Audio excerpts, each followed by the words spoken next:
Morning students, welcome to your BEd second year class. आज हम BEd के second year class में विद्यालयीन अनुशासन का प्रबंध पढ़ेंगे। कल इस पे चर्चा हो गई थी, इसमें हम लोग परिभाषा अर्थ की बात किए थे। अब इसका जो है प्रबंधन स्वशासन संचालन के लिए क्यों जरूरत है उसको देखते हैं।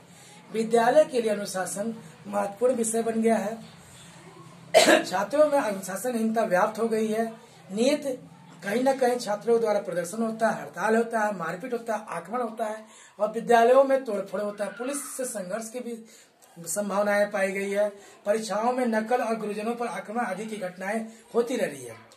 हम स्वयं अनुशासित भले ही हो, किंतु अगर भावी नवयुवकों को यह अनुशासनहीनता बढ़ता जाएगा तो एक तरह का ये हमारे देश के लिए सिरदर्द बन जाएगा। ये इस परिस्थिति में स्पष्ट होता है कि इस परिस्थिति को स्पष्ट करते हुए हम कह सकते हैं कि अनुशासित जीवन का विकास न किया जाए तो राष्ट्र का विकास नहीं हो पाएगा, या हम कह सकते हैं अपने राष्ट्र की रक्षा नहीं कर पाएंगे। संक्षेप में हम कह सकते हैं कि अनुशासन ही व्यक्ति को व्यक्ति बनाता है, अन्यथा वह हर जगह पर एक जानवर के समान रहता है। यह राष्ट्र के उत्थान का आधार है। संस्थाओं को सुयोजित चलाने के लिए एक धुरी के रूप में कार्य करता है। स्वशासन के संचालन के लिए ध्यान रखने योग्य बातें या संचालन हेतु या प्रबंधन हेतु जो ध्यान रखने योग्य बातें हैं वो कौन कौन से सुनते हैं, आया देखते हैं। जो भी शिक्षकों में स्वशासन के प्रति दृढ़ आस्था होनी चाहिए। दूसरा, शिक्षकों द्वारा रुचि पथ प्रदर्शन का नेतृत्व होना चाहिए। तीसरा, छात्रों के प्रति विश्वास होना चाहिए। चौथा, छात्रों के समय में सतर्कता होनी चाहिए। फिर निर्वाचन के समय सतर्कता होनी चाहिए। छात्रों के निर्वाचन के समय सतर्कता होनी चाहिए। नियमों का निर्धारण एवं उनकी जानकारी होनी चाहिए। शिक्षकों का संरक्षण होना चाहिए। फिर विचित्र आयोजनों के में शिक्षकों और छात्रों दोनों का सहयोग होना चाहिए। छात्रों का क्रमशः दायित्व सौंपना चाहिए। फिर होता है छात्रों के कार्य की प्रशंसा एवं निर्णय का सुझाव एवं सम्मान होना चाहिए। अंत में होता है प्रधानाचार्य या कोई भी जो उस स्कूल का सुपरवाइजर है उसके द्वारा पर्यवेक्षण होना चाहिए। अब हम क्रमशः इस सब की बातें करते हैं। पहला, शिक्षकों में स्वशासन के प्रति दृढ़ आस्था।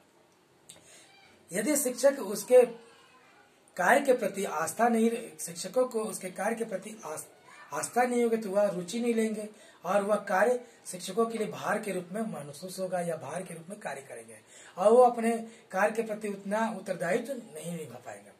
शिक्षकों के द्वारा रुचि पथ प्रदर्शन और नेतृत्व। असफलता के कारण कई बार चर्चाएं होती है कि वह उचित प्रदर्शन नहीं कर पाते। नेतृत्व न मिलने के कारण छात्रों के हाथों वह एक तरह से कठपुतली का कार्य करते हैं। अतः आवश्यक शिक्षक और प्रधानाचार्य इसमें रुचि ले, छात्रों का पद प्रदर्शन करे और आवश्यक पड़े तो नेतृत्व का कार्य भी करे। छात्रों के प्रति विश्वास। यदि छात्रों के प्रति विश्वास नहीं होगा, कहीं भी शंका का वातावरण रहेगा तो सुशासन में वह बाधक होगा, या कह सकते हैं स्कूल को या विद्यालय को सुचारू रूप से नहीं चला पाएंगे। निर्वाचन के समय सतर्कता। निर्वाचन के समय गलत व्यक्तियों का अगर चुनाव होगा तो क्या होगा, सही से मापदंड नहीं मिल पाएगा तो सही अगर बालकों का चुनाव नहीं होगा, चाहे छात्रों का या शिक्षकों का चुनाव नहीं होगा तो वो भी कहीं ना कहीं हमारे विद्यालय के अनुशासन में क्या होंगे, हीनता के भाव करेंगे या दुरुपयोग होगा। इसलिए जरूरी है कि उनके चुनाव के समय सतर्क बनाए रखे, एक समान मानदंड रखा जाए या मापदंड रखा जाए जिसके कारण कोई भी गलत व्यक्ति किसी संस्था में ना आ सके, उसे सुधारने का प्रयास कर सके। यदि मार्ग पर नहीं चल पा रहा है तो अपरिचित उसको कार्य दिया जाए, अन्यथा वह मछली और तालाब वाली कहानी में कि एक मछली पूरी तालाब को खराब, गंदी मछली जो होती है तालाब को खराब कर सकती है। फिर होता है नियमों का निर्धारण और उनकी जानकारी देना है। पूर्व व्यवस्था में के संचालन में यह निश्चित होना चाहिए कि किसकी सहभागिता कितनी होती है, वह अपने नियम के अनुसार उस कार्य को करे। उन नियमों का प्रत्येक जानकारी हो और सभी को उसके साथ पालन भी करना पड़ेगा। शिक्षकों का संरक्षण। प्रत्येक समिति को एक पद प्रदर्शन के साथ संरक्षण की एक समिति होनी चाहिए। जिस प्रकार अध्यापक को आवश्यक रहे तो उसका संरक्षण उसके, यदि यह अध्यापक के उस विषय में रुचिवान बनाता है, क्योंकि अगर अध्यापक का संरक्षण रहता तो उन्हें एक भय रहता है कि कहीं भी ना कहीं हमको आक्रोशित बालक से कोई ना कोई चीज को संकट का कालीन हो सकता है, संकट का भी सामना करना पड़ता है। विचित्र आयोजनों में भी शिक्षकों का सहयोग होना चाहिए। आयोजन में अनेक प्रकार की विविधताएं लानी चाहिए जिससे के कारण शिक्षकों को उन्हें पूर्णतः छात्रों को उत्तरदायित्व दे सके।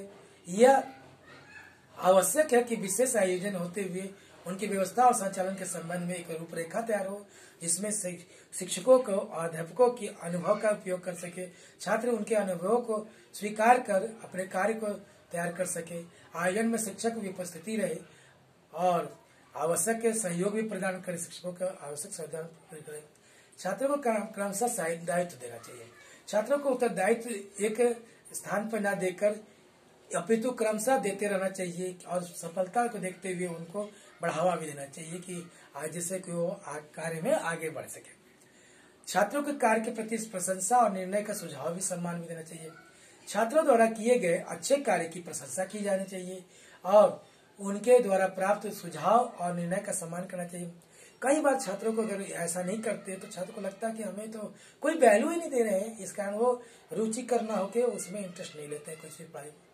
प्रधानाचार्य द्वारा चाहिए, प्रधानाचार्य या जो भी उच्च अधिकारी हो, चाहे जिसके द्वारा पर्यवेक्षण का कार्य हो, तो समय समय प्रधानाचार्य की दृष्टि की सारी व्यवस्था के ऊपर एक नजर रखनी चाहिए। उनका संरक्षण और पर्यवेक्षण होता रहे, जिससे कि जो विद्यालय का व्यवस्था हो सुचारू रूप से चल सके। फिर से हम कह रहे हैं कि क्या बातें रखनी चाहिए। विद्यालय एक ऐसी संस्था है जिसमें वह देश का नेतृत्व करता है, जहाँ नवयुवकों का निर्माण होता है, उनके गुणों का विकास होता है, जिसके द्वारा वे समाज और राष्ट्र के लिए उपयोगी बन सकते हैं। संस्था में अनुशासन न होगा तो कोई भी कार्य सुचारू रूप से नहीं चल पाएगा, अतः उनमें उसका कुप्रभाव समाज पे भी पड़ेगा। इसलिए जरूरी है कि आजकल देश की समस्याओं और आवश्यकताओं को देखते हुए विद्यालय में अनुशासन को महत्ता को सर्वोपरि रखा जाए। असामाजिक श्रृंखला के प्रत्येक कड़ी को बनाए रखने के लिए समय समय पर उनको दुरुस्त करने के लिए अनुशासन को ही माना जाए, या अनुशासन के अभाव में दुष्परिणाम भी बहुत सारे निकलेंगे, उसके महत्व को समझा जाए, इस कारण कार्य पड़ेगा। फिर से हम विचार करते हैं क्या क्या पदों को पढ़ चुके हैं हम लोग। इसमें से पहला हम लोगों ने पढ़ा शिक्षकों को स्वशासन के प्रति दृढ़ निश्चय आस्था, शिक्षकों द्वारा रुचि पद प्रदर्शन का नेतृत्व, तीसरा छात्रों का प्रति विश्वास, चौथा निर्वाचन के समय सतर्कता, पांचवा नियम का निर्धारण और उनकी जानकारी देना, शिक्षकों का संरक्षण, विचित्र आयोजनों में शिक्षकों का सहयोग, छात्रों को क्रमशः दायित्व, नौवां छात्रों के कार्य की प्रशंसा और सुझाव का और सम्मान करना, दसवां प्रधानाचार्य द्वारा पर्यवेक्षण। देखिए जो पर्यवेक्षण वर्ड है ये आपके लिए नया होगा, जिसको हम अगली कक्षा में पढ़ेंगे, शैक्षिक पर्यवेक्षण पढ़ेंगे। धन्यवाद।